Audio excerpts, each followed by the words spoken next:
আসসালামু আলাইকুম। প্রিয় দর্শক, আপনাদের সকলকে আমন্ত্রণ জানাচ্ছি। ওসমান হাদির মৃত্যুতে সবচেয়ে বেশি ফয়দাবান কে হয়েছে বলেন? সবচেয়ে বেশি ফয়দাবান কে হয়েছে? একটি চক্র প্রচার করছে যে অ্যাজ ইফ মির্জা আব্বাস ভাই বোধহয় এর পেছনে কোনো হাত আছে। কিন্তু কথা হচ্ছে, মির্জা আব্বাস কি গাধা যে তার সাথে যে রাজনীতি কম্পিটিশনে আসতে চায় ময়দানে, তাকে সে সরাসরি গুম করে দিবে, খুন করে দিবে? এটা কি হয়? এটা কি চুক্তিতে খাটে?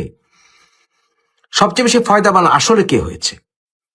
একটু বুদ্ধি খাটান না, বলেন না সত্যি কথা। আপনাদের মুখ বন্ধ করে আছেন কেন? সাদিক কায়েমের সাথে ওসমান হাদির রাজনৈতিক মতবাদ সবচেয়ে বেশি মিলে। এই যে ইনকিলাব মঞ্চ ফঞ্চ এগুলি, তারপরে আপনার ওই যে এবি পার্টিটারি, এগুলি সবই হচ্ছে জামাতের বি টিম। এখন ওসমান হাদি মরেছে বলে তাকে আমি পীর সাহেব বানিয়ে দেব, ফেরেস্তা বানিয়ে দেব? নো, আমি বাড়িয়ে দেব না। এরা সবই হচ্ছে সন্ত্রাসী।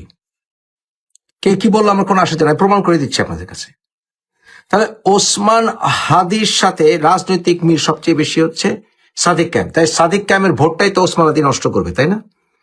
তাহলে সাদিক কায়েম চায় ওসমান হাদি তার ওখানে কম্পিটিটর না হোক। তার সবচেয়ে বেশি ফয়দাবান আজকে ওসমান হাদির মৃত্যুতে পেয়েছে এই সাদিক কায়েম। সবচেয়ে বেশি ফায়দা কিভাবে ফায়দা নিয়েছে?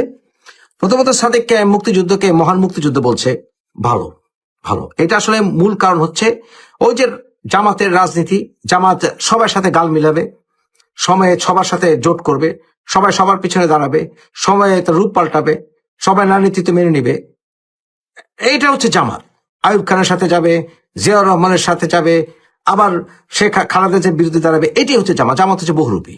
তাই জামাতের এই রূপ দিয়ে আপনি আসলে ধোঁকাবাজ শিকার হয়েন না। পাকিস্তান কিন্তু এই জামাত শিবিরকে এখনো ভালোবাসে, একমাত্র তাদের এজেন্ট মনে করে। যে কোনো উপায় হোক ক্ষমতায় যেতে হবে, এটা হচ্ছে জামাতের আইডিওলজি। তাই সাদিক কায়েম সবচেয়ে বেশি ফয়দাবান হয়েছে। অ্যান্টি ইন্ডিয়ান সেন্টিমেন্টটা চাঙ্গা হয়েছে ওসমান হাদির মৃত্যুতে। এবং সাদিক কায়েমদের রাজনীতি হচ্ছে বাংলাদেশের মুক্তির কথা বললে, বাংলাদেশের সংস্কৃতির কথা বললে, সম অধিকারের কথা বললে, এগুলো সবই হচ্ছে ভারতের দালালি করা।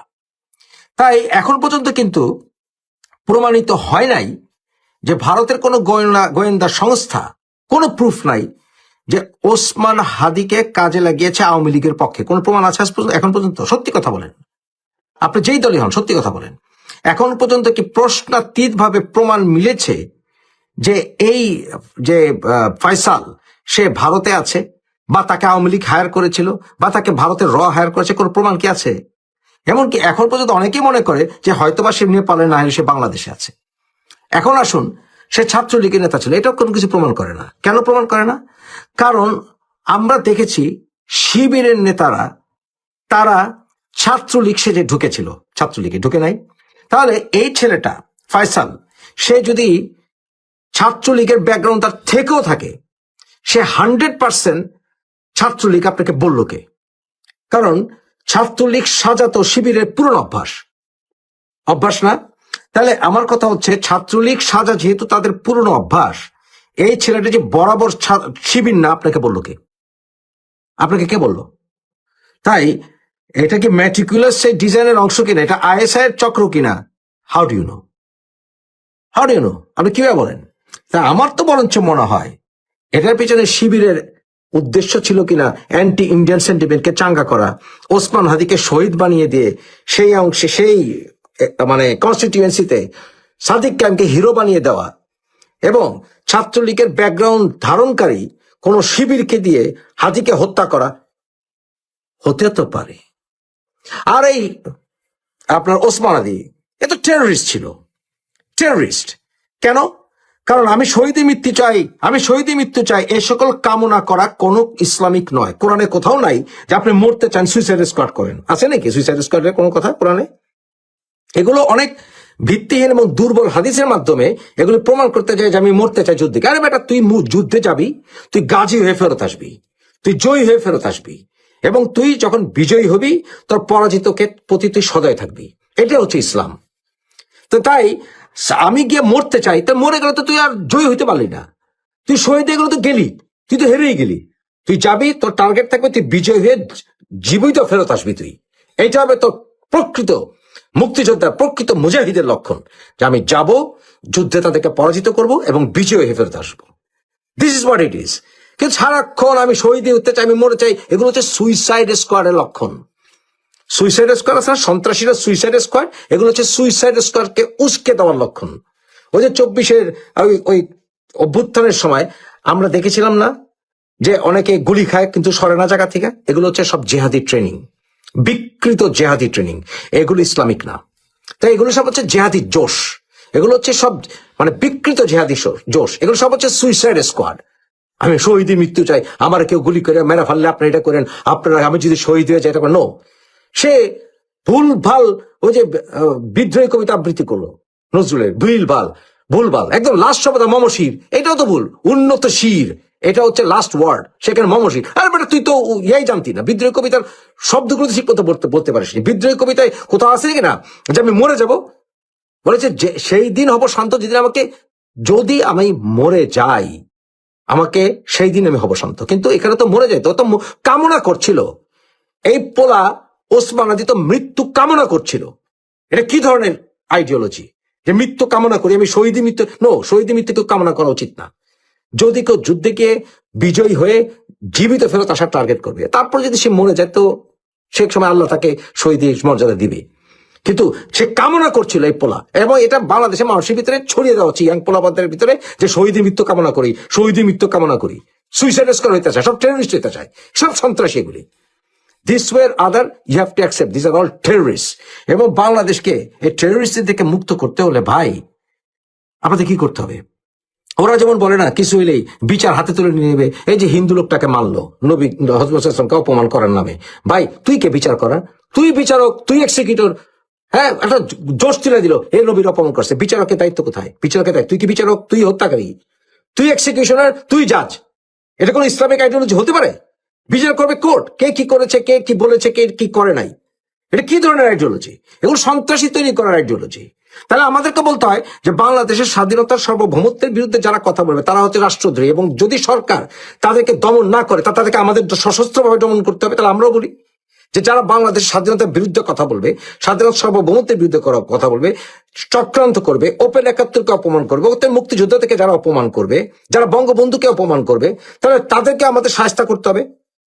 তারাও রাষ্ট্রদ্রোহী, তার দেশের রাষ্ট্রদ্রোহীদের শাস্তি যেহেতু মৃত্যুদণ্ড, এবং সরকার যেহেতু রাষ্ট্রদ্রোহীদেরকে মানে শেল্টার দিচ্ছে, সরকার যেহেতু বিফল, তার রাষ্ট্রদ্রোহীদের শাস্তি দেওয়া আমাদের কর্তব্যে বর্তায়। তাহলে কি আইন আমরা হাতে তুলে নেব? তখন কি তারা আমাদের সাথে পারবে? এই কথাগুলো স্পষ্ট বলেন না কেন? ভয় পান কেন? কাপুরুষের মতো কথা বলে দেশের স্বাধীনতা সার্বভৌমত্ব প্রশ্নের সম্মুখীন, তাহলে কেন কাপুরুষের মতো কথা বলবে? সত্য কথা বলতে শিখে। ট্রাম্পের বিশেষ দূত বাংলাদেশে এলো না, ইউনূসের সাথে ফোন আলাপ হলো, কি আলাপ হলো, কোন দিকে যাচ্ছে বাংলাদেশ, এই বিষয়গুলো নিয়ে এই মুহূর্তে আপনাদের সামনে কথা বলতে চাই। আমরা প্রায় 15 দিন আগে থেকেই শুনছি যে মার্কিন যুক্তরাষ্ট্রের বিশেষ দূত, বিশেষ করে ট্রাম্পের বিশেষ দূত বাংলাদেশ পরিস্থিতি নিয়ে আলাপ আলোচনা, বাংলাদেশের আগামী নির্বাচন ইত্যাদি নানা আলাপ আলোচনার জন্য বাংলাদেশে আসছেন। কিন্তু আসছেন করেও আর এলেন না, বিশেষ করে বাংলাদেশের সার্বিক সাংঘর্ষিক যুদ্ধাংদেহী পরিস্থিতির কারণে এলেন না। নয় সে গতকাল 22শে ডিসেম্বর সন্ধে 7:30 নাগাদ প্রধান উপদেষ্টা ডক্টর মোহাম্মদ ইউনূসের সাথে দক্ষিণ ও মধ্য এশিয়া বিষয়ক যুক্তরাষ্ট্রের বিশেষ দূত সার্জিও গোর, এবং একই সাথে তিনি ভারতে বর্তমানে মার্কিন রাষ্ট্রদূতের দায়িত্ব পালন করছেন সার্জিও গোর প্রধান উপদেষ্টা ডক্টর মোহাম্মদ ইউনূসকে ফোন করেছিলেন। ডক্টর মোহাম্মদ ইউনূস আবারও আগামী 12 ফেব্রুয়ারি নির্বাচনের জন্য আশা পুনর্ব্যক্ত করেছেন যে 12 ফেব্রুয়ারি নির্বাচন হতে যাচ্ছে, বাংলাদেশ প্রস্তুত হচ্ছে, ইত্যাদি ইত্যাদি বিভিন্ন কথামালা সরকারি তরফ থেকে প্রকাশ করা হয়েছে। হঠাৎ করে গতকালকে সার্জিও গোর কেন ইউনূসকে ফোন করলেন? এখানে অনেক কিছু আছে, নির্বাচন, একই সাথে ভারত বাংলাদেশ সম্পর্ক, তিনি ভারতেই বসে আছেন সার্জিও গোর, কিন্তু এগুলো কিন্তু সরকারের তরফ থেকে বলা হচ্ছে না। ভারত বাংলাদেশের এই যে সাম্প্রতিক উত্তপ্ত পরিস্থিতি, এগুলো নিয়েও আলাপ হয়েছে, কথা হয়েছে, এবং স্বাভাবিকভাবে ডক্টর ইউনূস নির্বাচন নিয়ে গুরুত্ব দিয়েছেন। মোদ্দা কথা আপনি যদি দেখেন যে এই যে নির্বাচনটা আসন্ন, নির্বাচনটা হতে যাচ্ছে, নির্বাচনটা কিন্তু আসলে হয়ে যাবে। নির্বাচনটা ঠেকিয়ে দেবে কে? আমি বারবারই বলি যে নির্বাচন ঠেকিয়ে দেবার মতো, দেশে যে একটা চাপ তৈরি করার, সেই চাপ তৈরি করবার মতো কেউ নেই। রাজনৈতিক দলগুলো নির্বাচন করে ফেলবে, আর চাপ তৈরি করতে পারতো একমাত্র আওয়ামী লীগ, কিন্তু আওয়ামী লীগ এই মুহূর্তে সংগঠন হিসেবে নেই। নির্বাচনটা যদি না হয়, তাহলে এই যে যারা সোজা কথা দেশবিরোধী যারা, তাদের মধ্য থেকে নির্বাচন ভণ্ডুল করার পায়তারা হবে, বা নির্বাচন বানচাল করার চেষ্টাটা হবে, এবং সেটা হবে দেশের জন্য ভয়ঙ্কর একটা বিশৃঙ্খলা, আর একটা ক্ষতির কারণ হতে পারে। কারণ নির্বাচনটা ভণ্ডুল করবে জামায়াতের নেতৃত্বে যে বলয়টা, সেটা যদি দেখে যে তারা নির্বাচনে পরিস্থিতি খারাপ, ইতিমধ্যে পরিস্থিতি খারাপ তারা বুঝে গেছে। কারণ তারেক রহমান দেশে আসছেন, কেন আসছেন, কিভাবে আসছেন, কোন প্রক্রিয়া আসছেন, আমরা এগুলো নিয়ে আলাপ করেছি। নয়াদিল্লির একটা সমর্থন আছে, প্রচ্ছন্ন সমর্থন আছে তারেক রহমানের দেশে আসার বিষয়ে। কারণ গত 1.5 বছর যাবৎ আওয়ামী লীগকে দেখেছে, হ্যাঁ আওয়ামী লীগকে সহযোগিতা করছে, এখনো পর্যন্ত করছে ভারত। আওয়ামী লীগের প্রধান শেখ হাসিনাকে ভারত আশ্রয় দিয়েছে, আওয়ামী লীগ নেতাদের আশ্রয় দিয়েছে, আওয়ামী লীগকে সহযোগিতা করছে। কিন্তু আওয়ামী লীগ যে সংগঠনটা, আমি বারবার বলি, সেই সংগঠনটা আসলে ভেঙে পড়েছে। ভেঙে পড়বার কারণে দেশের এই যে জঙ্গি উত্থান, ভারত ভূমি পর্যন্ত আক্রান্ত হওয়ার আশঙ্কা, এগুলো থেকে আওয়ামী লীগকে দিয়ে এখনই বাঁচবার, গত 1.5 বছর ধরে যখন ভারত দেখেছে বাঁচবার কোনো উপায় নেই, তখন একটা বিকল্প উইন্ডো খুলেছে। সেই উইন্ডো ভারতের সাথে যোগাযোগ করেছে, ভারত সরকারও তাতে সায় দিয়েছে। এই পরিস্থিতিতে তারেক রহমান দেশে আসছেন, নির্বাচন হতে যাচ্ছে, এবং নির্বাচন প্রতিহত করার কথা আওয়ামী লীগের বা 14 দলের, সেটি সম্ভব হচ্ছে না। এবং বিদেশ প্রতিহত করার কথা, বিদেশও যে প্রতিহত করবে, নির্বাচনটা হবে না এমন লক্ষণ এখনো নেই। সেটি মার্কিন যুক্তরাষ্ট্র বলুন, ইউরোপীয় ইউনিয়ন বলুন, যে তারা নির্বাচনটা ঠেকিয়ে দিবে, লক্ষণটা কিন্তু নেই। কাজে নির্বাচনটা হয়ে যাবে। আমি বারবারই বলছি, নির্বাচন ভণ্ডুল করতে পারে শুধুমাত্র এই জামাত জঙ্গি গোষ্ঠী। তবে নির্বাচন হয়ে যাবে, সেই নির্বাচিত পার্লামেন্ট কতদিন টিকবে, সেটি খুব বড় ধরনের প্রশ্ন। কারণ এই যে বিএনপি স্পেস পাচ্ছে, ধরুন বিএনপি ক্ষমতায় এলো, কিন্তু বিএনপি যদি ভারতের সাথে প্রতিশ্রুতির এতটুকু ব্যত্যয় করে, দেশ চালাতে পারবে না। আরেকটি কারণে দেশ চালাতে পারবে না, 5 বছর মেয়াদ তো দূরের কথা, 6 মাস মেয়াদও পূরণ করতে পারে কিনা সে ব্যাপারে যথেষ্ট সন্দেহ আছে। কারণ জামাত বিএনপিকে একদিনের জন্য শান্তিতে থাকতে দেবে না। আর এদিকে আওয়ামী লীগ এখন সংগঠন নাই, কিন্তু আওয়ামী লীগ বসে থাকবে না। আওয়ামী লীগের বিশাল জনসমর্থন আছে, এবং এই জনসমর্থনকে যে কোনো ভাবে কাজে লাগিয়ে আওয়ামী লীগ আবার ফিরে আসবে। জামাত বিএনপিকে উত্তপ্ত করবে, জামাত বিরোধী দলে যাবে, বিএনপি যাবে ক্ষমতায়, বিএনপিকে উত্তপ্ত করে 12টা বাজিয়ে দেবে নানাভাবে। এবং বিএনপি এই যে এখন ভারতের সাথে যে প্রতিশ্রুতিবদ্ধ, এই প্রতিশ্রুতি কতটুকু রাখবে সে ব্যাপারে যথেষ্ট সন্দেহ আছে। আওয়ামী লীগের উপর দমন পীড়ন, অত্যাচার কিংবা নানা রকম এগুলো মাত্রা বাড়িয়ে দিতে পারে, বেড়ে যেতে পারে। কারণ বিএনপির চেন অফ কমান্ড বলতে কিছু নেই। এই চেন অফ কমান্ড যেহেতু নাই, সেহেতু অত্যাচার নির্যাতন বিএনপি ক্ষমতায় এলে আরো বেড়ে যাবে। এই বেড়ে যাওয়ার ফলে গ্যাঞ্জাম মাস্ট, এবং আওয়ামী লীগ ততদিনে মাস্ট সংগঠিত হবে, সেটা যে কোনো প্রক্রিয়ায় হোক। আওয়ামী লীগের সবচেয়ে বড় সাপোর্ট বা সবচেয়ে বড় শক্তির জায়গাটা ভারত। এটা প্রকাশ্যেই বলি যে ভারত আওয়ামী লীগের শক্তির জায়গা। আমি বারবার অসংখ্য ভিডিওতে বলেছি, বারবার এই কথাগুলো শুনতে হয়, তারপরেও বলি যে ভারতের প্রত্যেকটি জনগণ থেকে শুরু করে বিরোধী দল থেকে শুরু করে সরকার সবাই আওয়ামী লীগ করে। এটা মজা করে বলছি, আর এক দেশের জনগণ কেন বাংলাদেশের রাজনৈতিক দল করবে? আওয়ামী লীগ করে বলতে আওয়ামী লীগের প্রতি সমর্থন। এই সমর্থনে আওয়ামী লীগ যত বিপদে থাকুক না কেন, এই সমর্থনে আওয়ামী লীগ ফিরে আসবে। এবং আর একটা খুব শর্ট টাইমের মধ্যে নির্বাচন হবে, সেটা 6 মাস 1 বছরের মধ্যে হতে পারে, কিন্তু এবারের নির্বাচনটা হয়ে যাচ্ছে।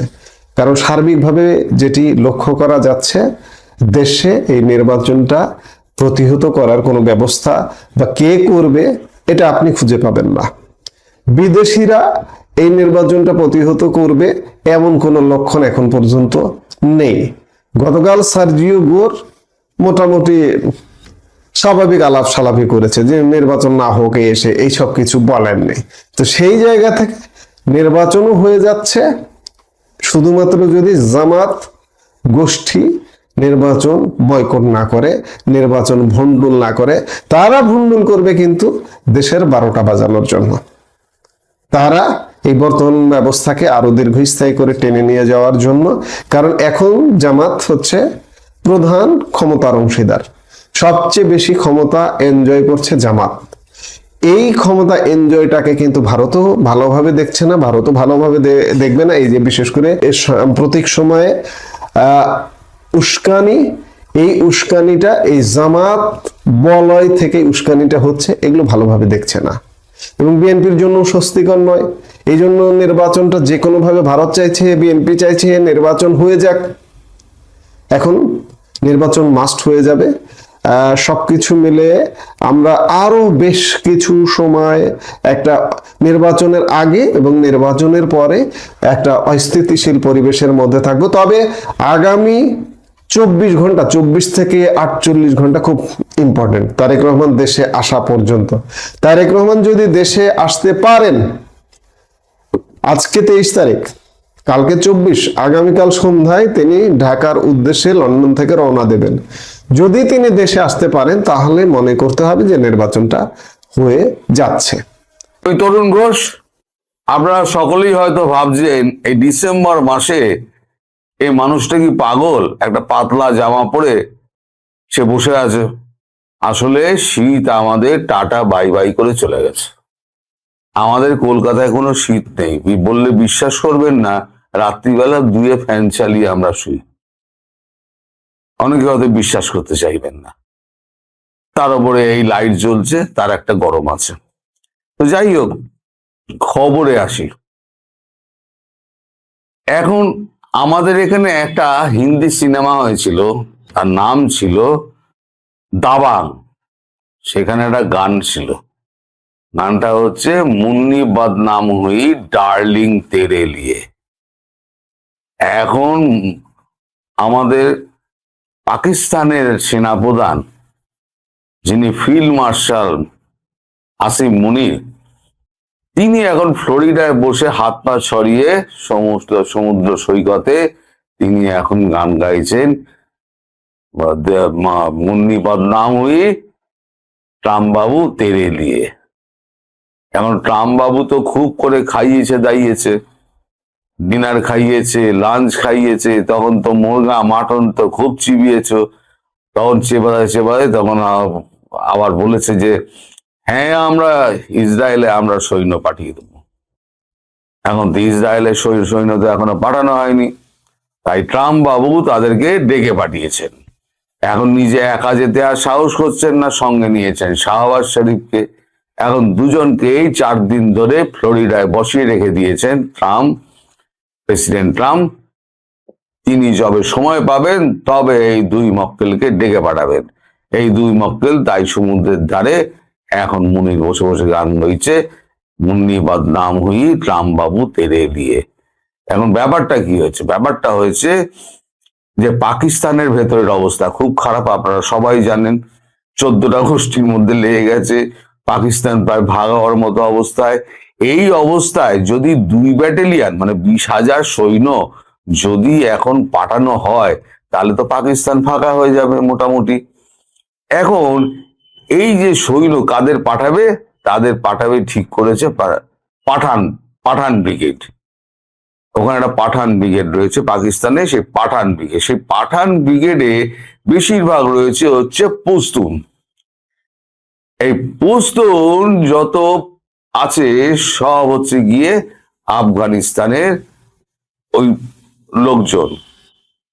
তারা বর্ডার পেরিয়ে বালুচিস্তান হয়ে, বালুচিস্তানেরও কিছু পশতুন রয়েছে আর পাঠান রয়েছে আর কিছু পশতুন রয়েছে, তারা সকলে এসে প্রথম দিকে সৈন্যবাহিনীতে ভর্তি হয়েছিল। এখন যেহেতু এখন আফগানিস্তান এবং বালুচিস্তান এখন বিদ্রোহের মধ্যে রয়েছে, তাই এই পাঠান ব্রিগেডকে এখন আর সমর্থন করে না।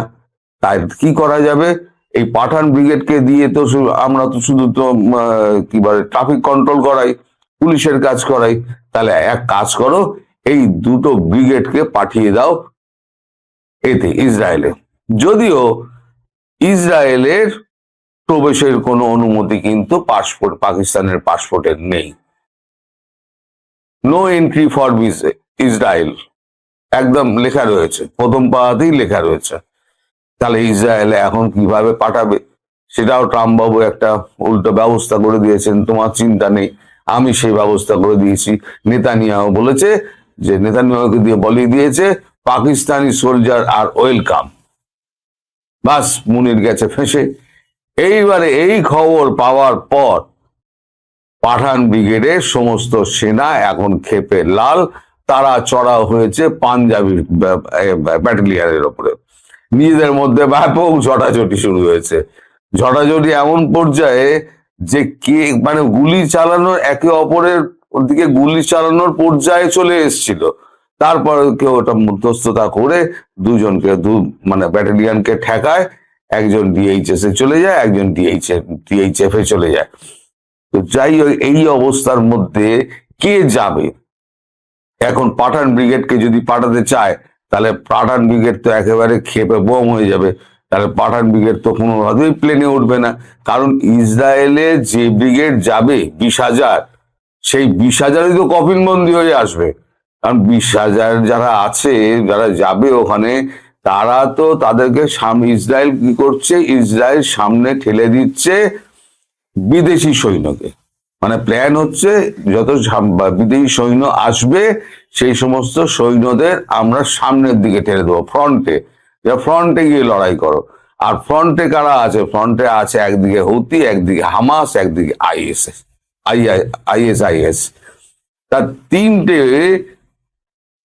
মানে জঙ্গি গোষ্ঠী যদি একসঙ্গে আক্রমণ করে, মিসাইল ফিসাইল চালিয়ে যদি আক্রমণ করে, তাহলে কি 2 ব্যাটালিয়ান থাকবে? 2 ব্যাটালিয়ান একদম ওরা জেনেই উঠবে, যে যাবে জেনেই উঠবে যে আমরা কফিনবন্দি হয়ে দেশে ফেরার জন্য এখন জ্যান্ত অবস্থায় প্লেনে উঠছি। এইটা এখন সেনাবাহিনীর মধ্যে পুরো ছড়িয়ে গিয়েছে। এখন সেনাবাহিনী বেগে বসেছে যে আমরা যাব না। এবার মুনিরও কথা দিয়ে দিয়েছে, মুরগা মাটন চেবাতে মুনিরও কথা দিয়ে দিয়েছে। এখন ট্রাম্প বাবুও ছাড়বেন না। ট্রাম্প বাবু বলেছে, হারামজাদে ইধারা। হারামজাদে তো একা যেতে সাহস পায়নি, সঙ্গে বগল দাবা করেছে আমাদের শাহবাজ শরীফকে। তিনি হাত কজলাতে কি করবেন তো ভগবান জান, পায়ে পড়ে যাবেন, বুট চাটবেন, তো এখন তো বোঝা যাচ্ছে না। এখন ট্রাম্প বাবু এখন নানান মিটিং নিয়ে ব্যস্ত এবং ইচ্ছা করে এদেরকে বসিয়ে রেখে দিয়েছে যে তোমরা এখন বসে থাকো, যখন সময় হবে তখন তোমাদেরকে ডাকবো। এদিকে সৈন্য যদি কমে যায়, 2 ব্যাটালিয়ন যদি সৈন্য কমে যায়, তাহলে এই যে ট্রাফিক পুলিশের ব্যবস্থাটা না আস্তে আস্তে তুলে দিয়েছিল পাকিস্তান। মানে সমস্তটা ওই পাঠান সেনা ব্রিগেডদের দিয়ে ওই ট্রাফিকের ব্যবস্থাগুলো সামলাতো। এখন যদি পাঠান ব্রিগেড বা অন্য কোনো জায়গা থেকে অন্য কোনো সৈন্য যদি পাঠাতে তো হবে, যেখান থেকেও পাঠাতে হবে। তুমি মাল খেয়ে নিয়েছো, শুধু তো মাল খায়নি, তার ছেলে, বউ, নিজের এবং মেয়ে জামাই সবার ওখানে আমেরিকায় কিন্তু গ্রিন কার্ড নিয়ে নিয়েছে এই টোপটা দিয়ে, এবং বলেছে রিয়ার আর মিনারেল আপনি যত পারবেন এখান থেকে তুলে নিয়ে যান, আমি একেবারে আপনাকে হাত ভরে ট্রাক ট্রাক ট্রাক একেবারে মিনারেল, রেয়ার আর্থ মিনারেল দিয়ে দেবো। আর ট্রাম্প রেয়ার আর্থ মিনারেলের জন্য সবকিছু করতে পারেন। ফলে ট্রাম্প এখন গেছেন বেঁকে। ট্রাম্প বলেছেন, না পাঠাচ্ছ তুমি সৈন্য, না দিচ্ছ তুমি আমাকে এন্ট্রি এতে বালুচিস্তানে, তুমি সে মানে কন্ট্রোল করতে পারছো না, তাহলে আমি গিয়ে রেয়ার আর্থটা তুলবো কি করে? সব মিলিয়ে মিশে ঘেঁটে ঘ হয়ে গেছে। এখন তাই সমুদ্রের পাড়ে বসে এখন এখন বসে বসে এখন গান গাইছেন আসিম মুনির, যে মুন্নি বদনাম হুই রাম বাবু তেরে লিয়ে। এখন দেখতে থাকুন, নাটক অনেক জমবে। সবাই ভালো থাকবেন, সুস্থ থাকবেন এবং সাবধানে থাকবেন।